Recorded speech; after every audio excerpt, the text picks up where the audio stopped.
Chang, this is Bloomberg Technology. Coming up, Blue Apron lowers expectations and its valuation just hours before its trading debut. We'll dig into the reasons behind the sudden reality check. Plus, the Petya attack continues to wreak havoc as its assault on networks across the globe enters a second day. We'll hear from the FireEye manager who did a deep dive on this latest virus.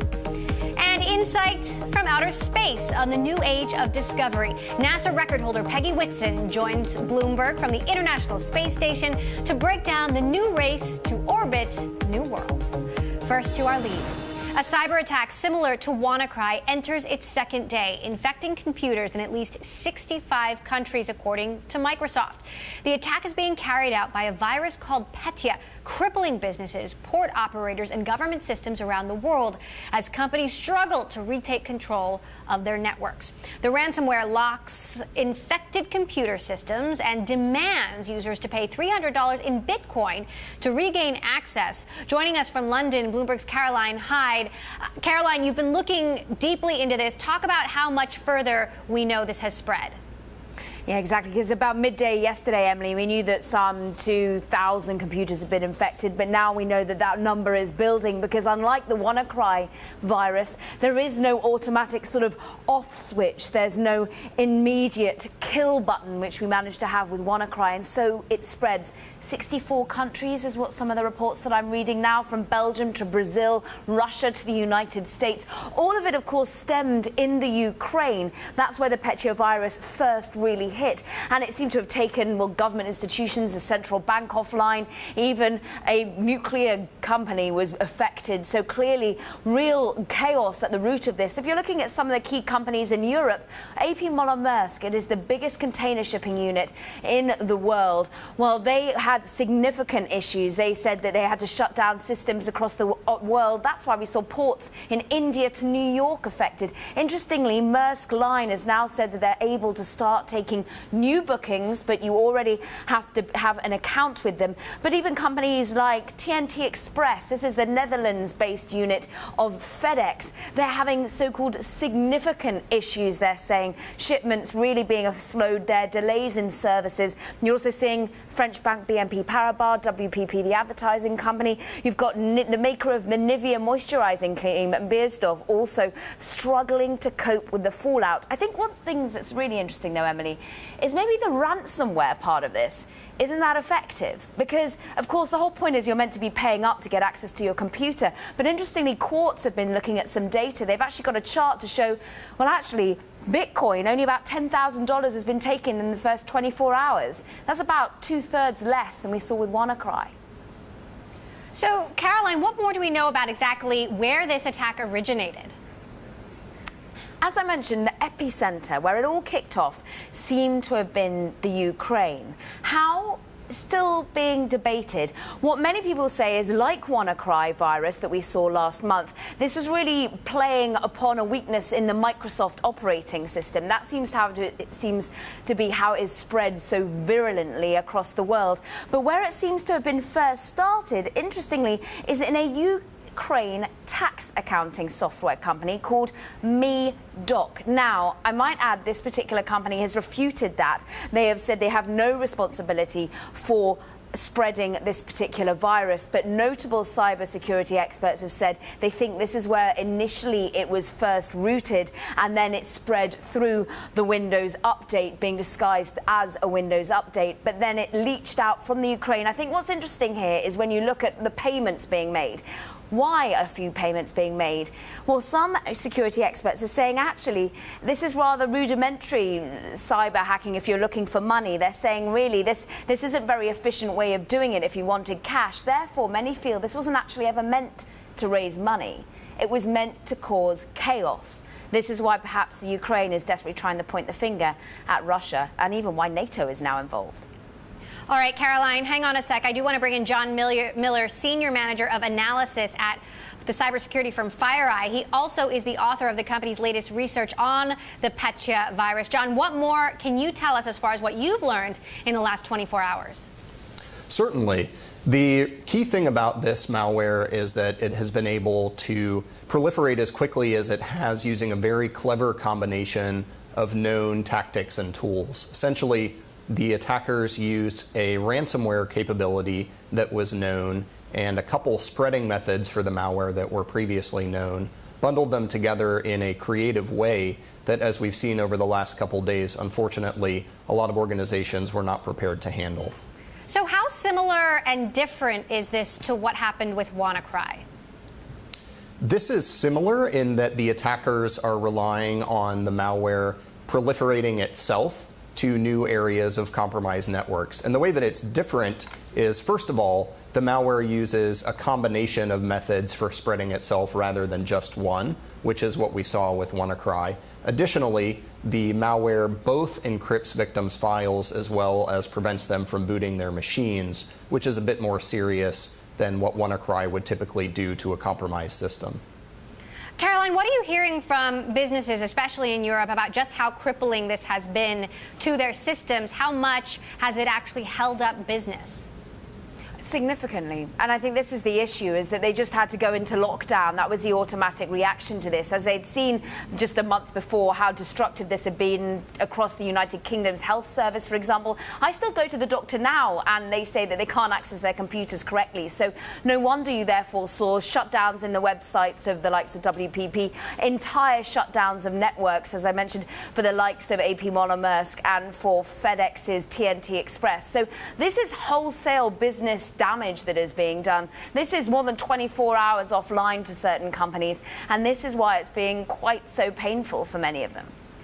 So, John, in this moment, what should businesses be doing, whether you're affected or you're not affected and you don't want to be?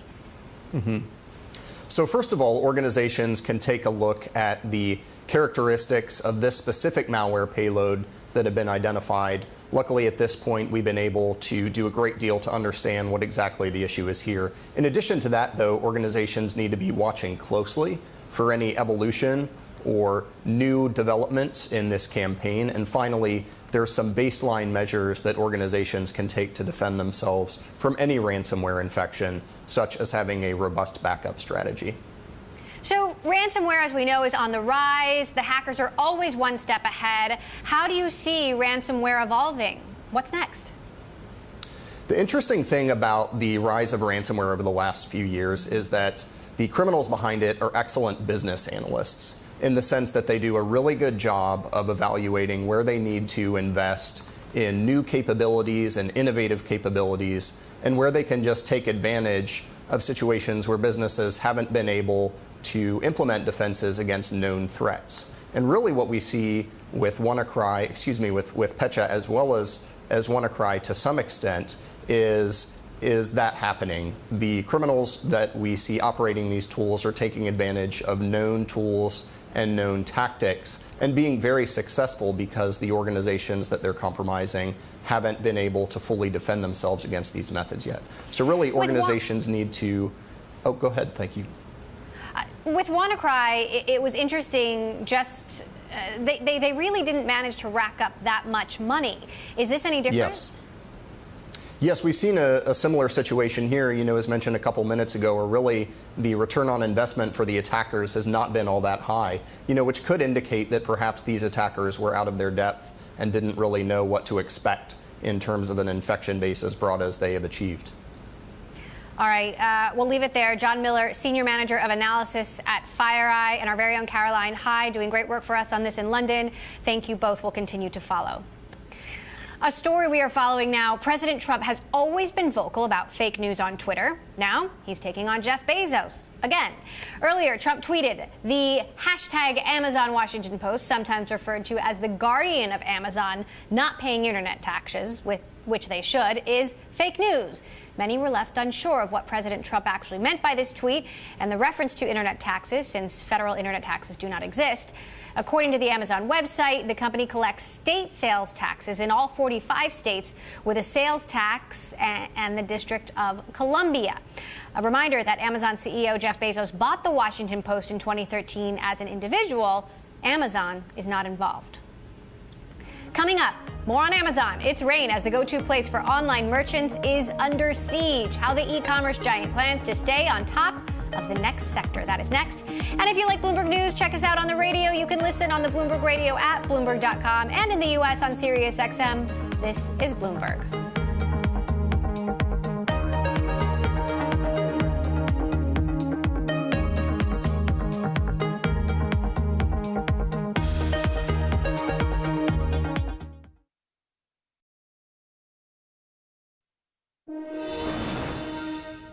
The fallout continues for Binary Capital. Jonathan Teo, the last remaining co-founder, has offered his resignation to the firm's investors. In a letter obtained by Bloomberg, Teo told the firm's LPs, "If the investor groups believe that my removal serves the best interest of investors, I will respectfully resign. I know that the avalanche of media coverage and continued questions regarding my behavior that has occurred these past few days has been a distraction." The venture capital firm has also announced the venture capital firm is also shutting down its most recent fund. Investors have agreed to this. This after its co-founder, Justin Kalbeck, resigned amidst allegations of sexual misconduct, as reported by The Information. Binary had raised about $175 million for that fund, but very little of the money had been invested and will be returned to the firm's limited partners. Questions still remain about how the firm will handle investments it's already made from its first fund. Amazon is facing major competition from millions of mom-and-pop shops across the U.S., with Walmart, among others, successfully courting many of the same merchants. In response, Amazon is holding its own meet and greet with 1,500 merchants in New York. It is the first such event since the company opened for business more than 21 years ago. Joining us now, Bloomberg tech reporter Spencer Soper, who attended the event and covers Amazon for us. So, Spencer, after more than 2 decades, why now? Yeah, Amazon's realizing that it has to give its sellers more of a personal touch. The entire system selling on its marketplace, there's 2 million merchants that put products on Amazon and sell them through that system. So you're actually buying from them, not from Amazon. Amazon's just the go-between. But that system is very automated. You go online, you register as a seller, you post photos, that sort of thing. There's not much of a human connection. And so Amazon's trying to give sellers what they want, which is more of a personal touch, and an ability to learn more about ways to sell on Amazon. So why do third-party merchants matter so much to Amazon? Well, it helps them keep prices low because you have merchants competing with one another to sell the same things. And it also helps keep the inventory fresh and broad. They want to sell as many things as possible. So about half of all products sold on Amazon are through the marketplace. So our purchases made from these smaller businesses selling on Amazon and not from Amazon directly. So it's a very big deal to them. And what they're trying to do now is promote Amazon as an avenue, not just to reach shoppers in the U.S., but also to use Amazon services to reach customers globally. So that was a big push at the meeting today, is encouraging sellers who've had some success selling things on Amazon, reaching customers in the U.S., to encourage them to use Amazon services to sell to shoppers in Europe, in China, and Brazil. And they offer a lot of services like currency exchange rates to simplify the process for smaller businesses who might think it's too complicated. Now, I got to ask you about this Amazon Washington Post tweet from President Trump. Again, the Amazon Washington Post, sometimes referred to as the guardian of Amazon, now paying internet taxes, which they should, is fake news. Amazon does pay state taxes, as we've discussed. What is the president talking about here? Wish I knew. There is this funny relationship between Trump and Bezos, where it goes back to during his election campaign, where this kind of became a good deflection from any critical story in the Washington Post about President Trump. Trump could tweet something and say, "Oh, it's just Jeff Bezos is worried about me coming after him because Amazon's getting so big." And so with it's hard to understand exactly what he means when he says internet taxes, it's most likely sales taxes on online purchases. That used to be a very big deal for Amazon. Initially, it goes back to a 1992 Supreme Court ruling that said it's too onerous to expect a business to know all of the tax laws in every little town and state around the country. And so if you make a purchase across state lines, that merchant selling to you either online or through a magazine catalog does not have to do the sales tax. It's generally up to the shopper to do that as part of their taxes at the end of the year. No one ever does it. It's not enforced. So basically the tax money just gets lost. It's become a much bigger deal as online shopping has grown. And now, but it's not such a big deal for Amazon because there was a requirement about whether you have a building in that state, some sort of physical presence in that state. Initially, Amazon had warehouses in small states near big ones to get the advantage of that tax loophole. But as they've tried to get closer and closer to customers, they have warehouses in those states, and they've been collecting sales taxes on things purchased directly from Amazon. It's interesting timing given that the president just met with Jeff Bezos last week and the Amazon Whole Foods deal is pending.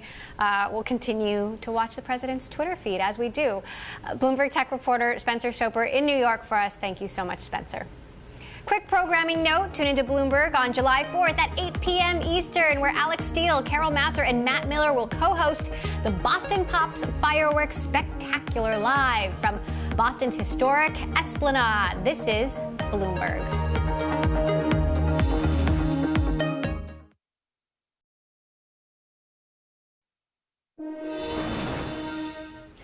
As we've been reporting, the petrovirus is spreading throughout the globe, infecting businesses, port operators, and government computer systems.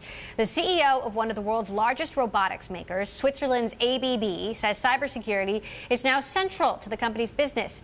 ABB CEO Ulrich Spieshopper spoke exclusively with Bloomberg's Tom McKenzie in Hangzhou, China, at the unveiling of the company's new digital strategy for the region. If you look at the drivers for robotics, there are basically three key buckets in China. The one is the labor situation. The second element is quality and productivity. And the third part is safety and health.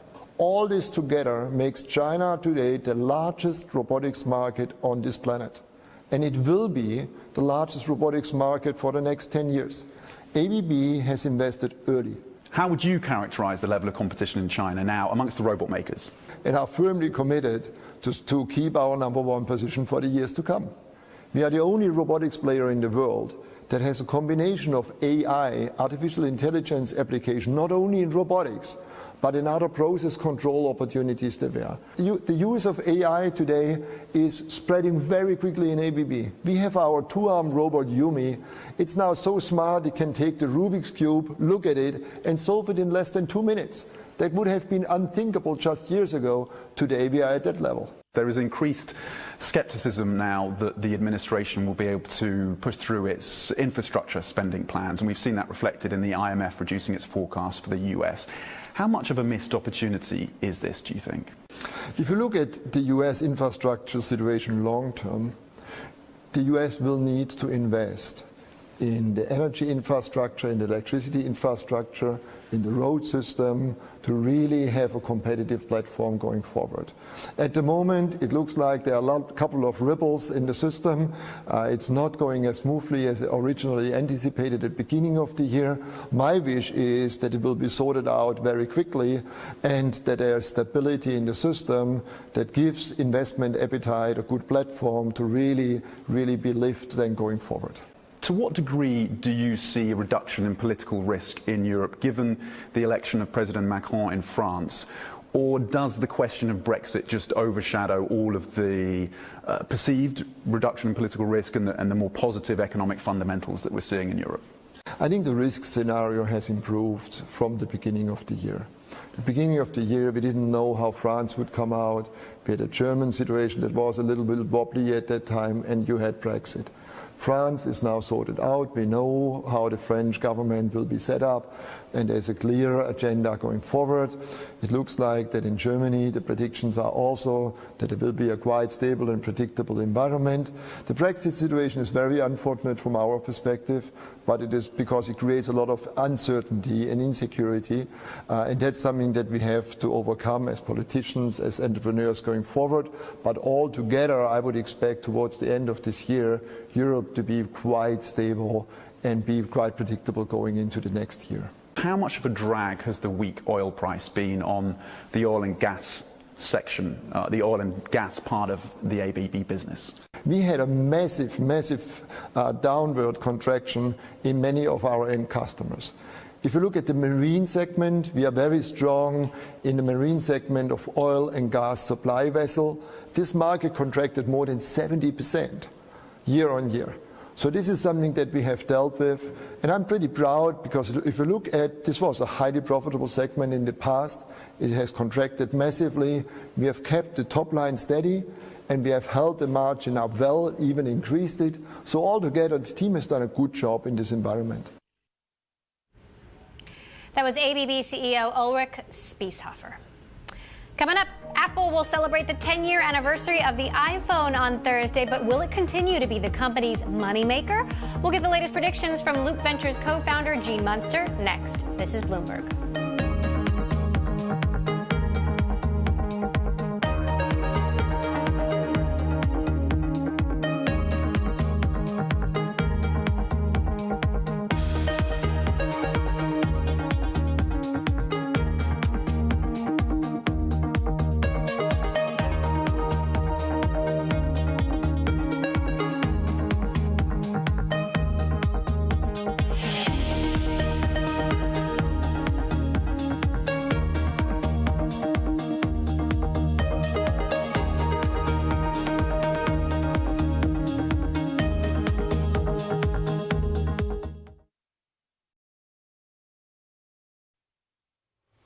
I'm Elisa Parenti in Washington, and you're watching Bloomberg Technology. Let's start with a check of your first word news.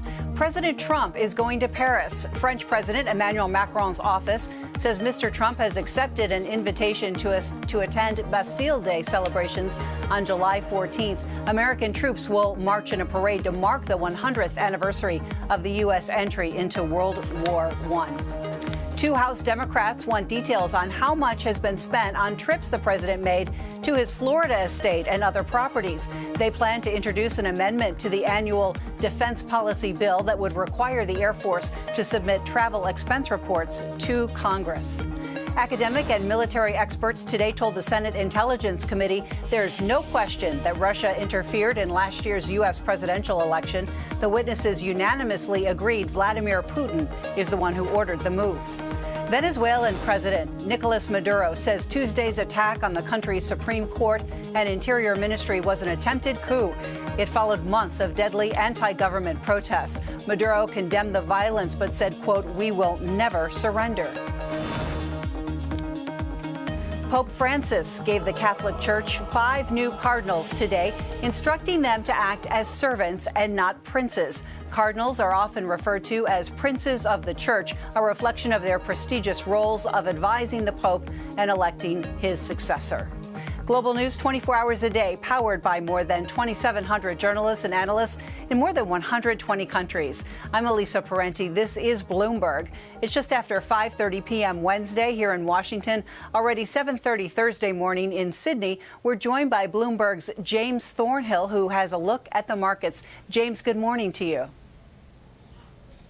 Good morning. Well, we're looking at a firmer open here, especially in New Zealand, which is about to open shortly. Following that strong lead on Wall Street, Australian stock market futures also pointing higher in early trade here. It's interesting to note that New Zealand has been absolutely crushing it against Australia in terms of stock market performance since April. That's mainly due to the fact that Australia's been lagging since the iron ore prices have been on the way down, and also the government slapped a bank levy on the top banks, which has seen them track lower as well. So New Zealand's market doing a lot better relative to its Australian peer. Coming up later today, we have Japanese retail sales. We're expecting a 1% decline there, so no good news on the high street in Japan. And we also have a business survey out in Korea later on. Also in Australia, Rio Tinto is their shareholders will convene in Sydney later today. They're going to vote on the company's deal to sell its Hunter Valley coal assets to Yancoal. I'm James Thornhill in Sydney. This is Bloomberg Technology.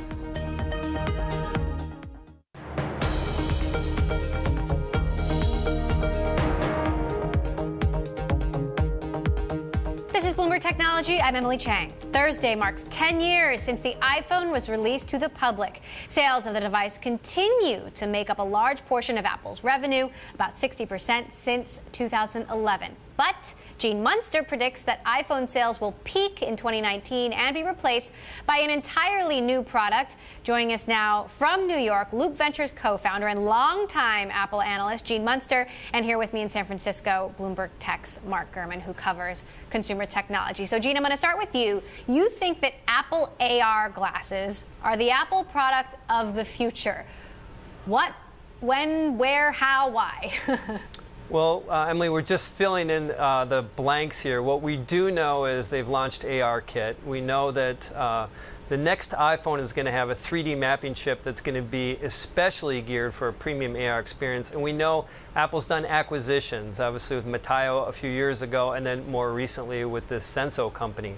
And so when you think about those three together and also think about the most logical use case for AR is some form of a wearable, despite Google's problems with Glass, it seems logical.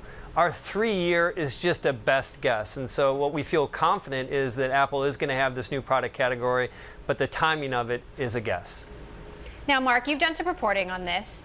As Gene said, Google Glass, not a success. Snapchat Spectacles, not a success. How would this be different?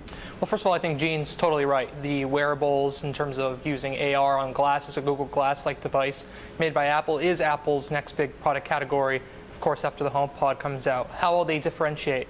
Well, Apple comes from a unique position where they're bringing the hardware expertise from making small devices like the Apple Watch and the iPhone, but they also have the software there, right? Google didn't have an operating system that it could apply to such a device. Android was still in its infancy when Google Glass came out. Apple now has this robust iOS platform that it could port to any type of devices we've seen them do in the past. But what are the use cases, Gene? Is this something that gamers would wear or something that you think is more mainstream?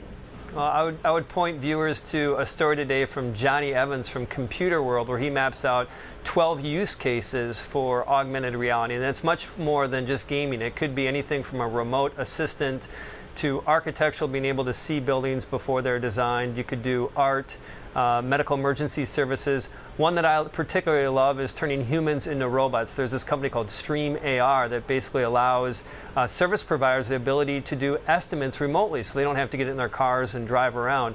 I think to Mark's point is what's important here is that they have an army of developers, and we're just scratching the surface a few weeks into this, and I think that that base of developers will come up with ideas beyond what we're talking about today.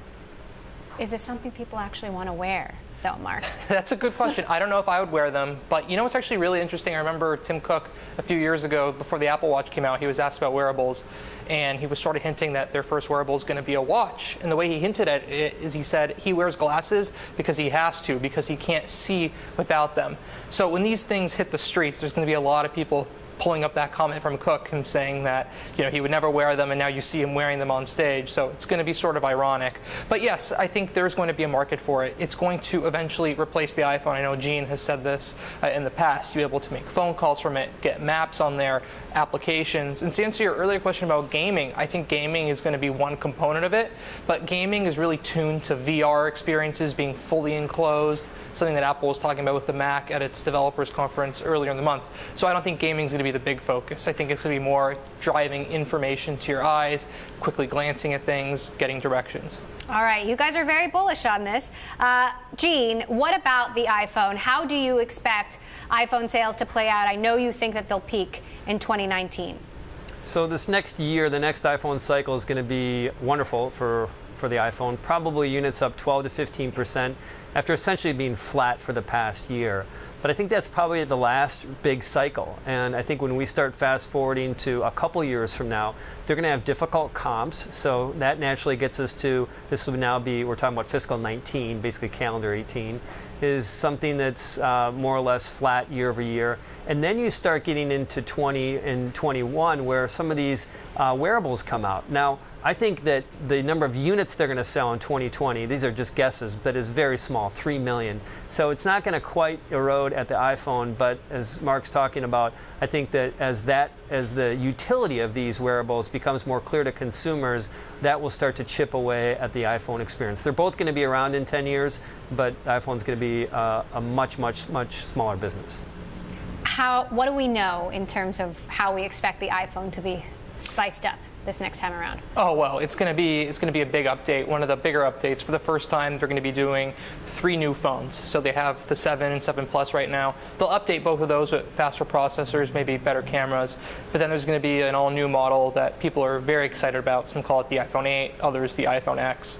A stainless steel frame, glass in the front and back, sort of like the iPhone 4, curved glass edges on both sides, and of course the heart of it will be this OLED screen, deeper blacks, deeper whites. The screen will look a bit clearer, crisper. The screen will be bigger, but it's interesting because it's all going to fit in an iPhone 7 size form factor. Now, Gene, I'm curious for your thoughts about Apple and cars. We got some comments from Tim Cook where he, for the first time, really acknowledged Apple's ambitions here.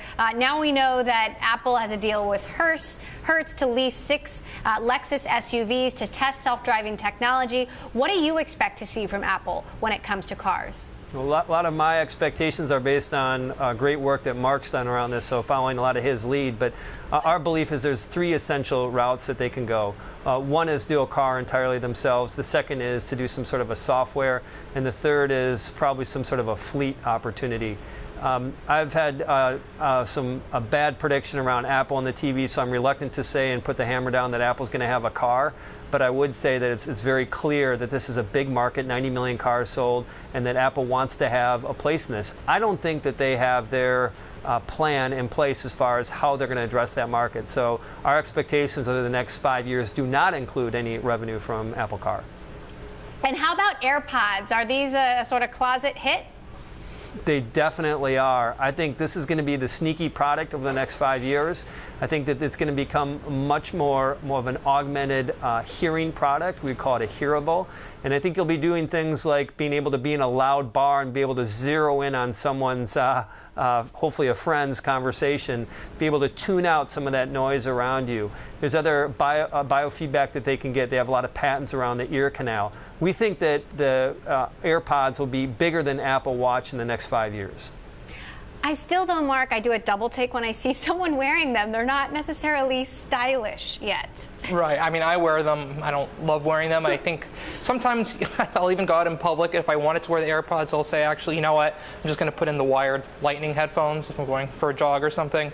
But the utility, as Gene was saying, is very strong. There's a lot they can do on the software side to improve the uses. I saw a lot of people talking about this augmented hearing concept. I think we're still early there. I think if they were going to just think big in the audio space, they would have talked about it with the HomePod. It's going to happen in the near future, but the future's long, so we'll see. All right. Mark Gurman, our consumer tech reporter, thanks so much. Gene Munster, always great to have you on the show, co-founder. Thank you.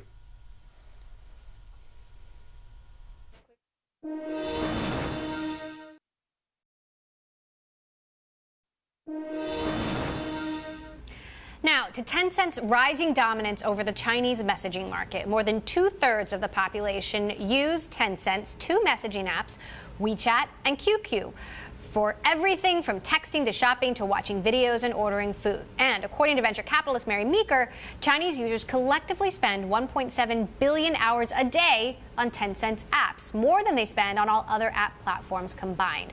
As part of this week's Bloomberg Business Week Global Tech issue, our senior executive editor, Brad Stone, traveled to China to find out more about Tencent. And Tencent, there really isn't a good comp here in the United States. No, because it's not just a messaging service. It really is a portal, that's an old word. In the smartphone context, though, it's true, to the entire internet, right? You use WeChat on your phone, and you use it to hail DD vehicles, to pay with things. WeChat Pay is used by 600 million people. Online dating. I mean, it's so much of a threat that people have begun to think of it really as an internet platform and a challenge to mobile operating systems like iOS. It's that powerful. You got rare access to a Tencent executive, Martin Lau. Tell us more about him. Right. So, well, the first name that people need to know is Pony Ma, right? Because he is the co-founder and the CEO of Tencent. But he's very reclusive, right? He's sort of your typical Shenzhen businessman, doesn't like to talk too much about his company, very low profile. Martin Lau is the COO, the president of the company. He is often considered the sort of Sheryl Sandberg of Tencent. He's sort of the ambassador to the global business community. A quick Martin Lau story. When the company was negotiating to buy Supercell last year, he flew 10 hours to Helsinki, totally ill, had a fever, and played the game Clash Royale so frequently on the trip that he scored the 97th highest score in the world for that week. And then, in fact, he played a Supercell engineer and won. So lots of different talents, but he is really one of the managers of Tencent. So also quite a skilled gamer. Good to know. Does Tencent have a chance to expand WeChat internationally? I mean, the easy answer is sort of no, right? Because Facebook and WhatsApp are in all other markets. And it's also such an indigenously Chinese app, right? You're familiar with how different the sort of design sensibilities are. Lots of stuff crammed into WeChat. Whereas in the West, we tend to have one separate app for everything that we do. But I mean, I think the big obstacle is the fact that, and Martin Lau, sort of admits this, that they have to take another path, and that path more recently has been investment and acquisitions. You reported that Tencent tried to buy WhatsApp, which of course Facebook ended up buying in 2014. What happened? Right. So a couple years ago, they saw that opportunity. Actually, Martin was going to travel with Pony Ma, who had back surgery and couldn't travel, and then Mark Zuckerberg swooped in and paid considerably more than they were considering. But look, I mean, Tencent has invested in Snapchat, they've invested in Tesla, they've invested in the German mapping company here. The list goes on. In fact, in China, it's considered to be an offer you can't refuse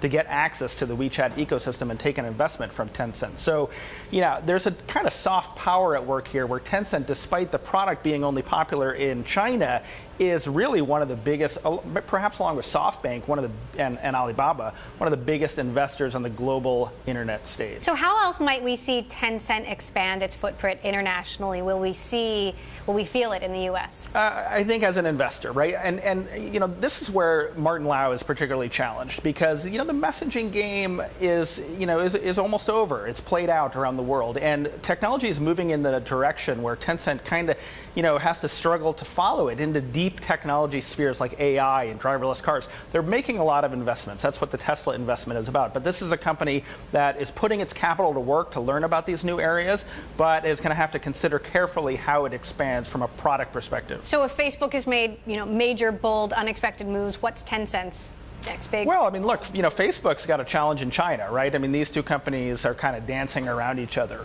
What is Tencent's boldest move? I think it probably would be an acquisition of the kind that they lost out to with WhatsApp. He also, Martin Lau told us, he wanted to make a more strategic investment in Snapchat a couple years ago. Evan Spiegel was uncomfortable with that. So I think they have to find an asset overseas that maybe, that's not just a video gaming company where they can make a little bit more of an impact. All right, our Bloomberg senior executive editor, Brad Stone, with that new story out in Business Week this week. You can check out Brad's article on stands this week. Turning now to stocks, it was quite the bounce back day for the NASDAQ, the tech-heavy index posting its best day since the U.S. election. It is now on pace for its 8th straight month of gains. If that holds, then the NASDAQ will post its longest monthly winning streak since September of 1995. And in today's edition of Tech's Revolving Door, a former Uber executive is heading to the DNC. Now that's according to Recode. Rafi Krikorian, who worked as a top engineer at Uber's self-driving program, will be the Democratic National Committee's next chief technology officer. The organization wants to improve its tech in an attempt to attract more voters and strengthen its cybersecurity. Last year, Russian-backed hackers attacked the group and leaked emails from then-President Debbie Wasserman Schultz. Coming up, an interview from space, literally, with NASA astronaut Peggy Whitson, the first female commander of the International Space Station. That is next.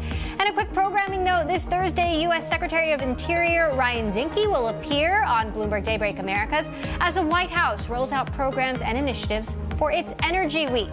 Catch that conversation 8:30 a.m. Eastern Time.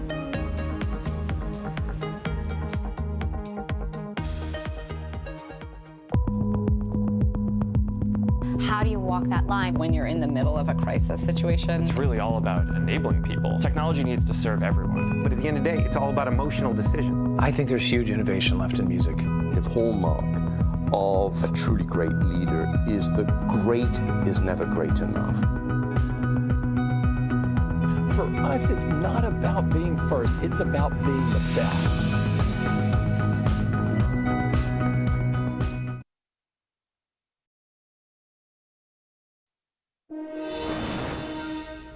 A U.S. court has been told that Oracle discussed buying data analytics company Palantir Technologies last year. Palantir investor Mark Abramowitz told the hearing that Peter Thiel even met with Oracle founder Larry Ellison to discuss a possible acquisition. Abramowitz is suing the company to gain access to internal records. He accuses Palantir of blocking his efforts to sell part of his stake in the company. Now, back in the day, NASA was the only game in town when it came to the U.S. space exploration. But now there's Elon Musk's SpaceX, Jeff Bezos' Blue Origin. So are they competitors or partners in the race to test beyond the bounds of the Earth? NASA astronaut Peggy Whitson, the holder of the record for the longest time spent in space, joined Bloomberg Daybreak Americas from the International Space Station itself and talked about how public and private space programs have evolved. At the place we are right now, the government can do more, but that is, for instance, we're seeding some of the money, seed money for some of the commercial providers. SpaceX and Orbital ATK are providing cargo up here to the space station. Hopefully in the next year or so, we'll be actually getting crews supplied by SpaceX or Boeing. And so I think the commercial to private, the government to commercialization is transitioning right now, and it's fantastic to see the cargo coming up on all these different vehicles. And I really do think it's the future because just like aviation, it has to expand in order to be really prolific.